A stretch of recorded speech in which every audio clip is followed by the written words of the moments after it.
النهارده هنشوي الريش المشويه بتاعه الحياتي بدون الشوايه او حتى فرن البوتاجاز، وهنسويها على البوتاجاز من فوق، وهنعملها بتتبيله خطيره جدا، وكل اللي هيدوها هيسالك على سر التتبيله بتاعتها.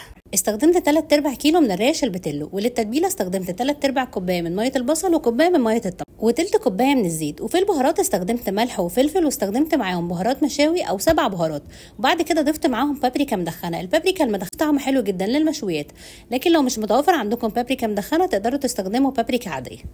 بعد كده بقلب الريش بتاعتي في التتبيله كويس جدا، وبسيبها اقل حاجه لمده ساعتين، وطبعا كل ما بنسيبها في التتبيله اكتر كل ما بتدي طعم احلى.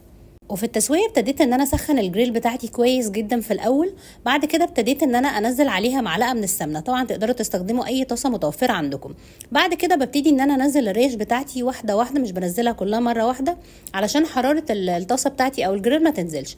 اول ما بنزلها على نار عاليه، بعد كده ببتدي ان انا هدي النار وببتدي ان انا اغطيها. اخدت معايا في التسويه من 10 دقائق لربع ساعه، وكانت مستويه ودايبه. جربوها يا جماعه، بتكون خطيره جدا وما بتاخدش اي وقت، وبتكون دايبه ومستويه وطعمها تحفه جدا.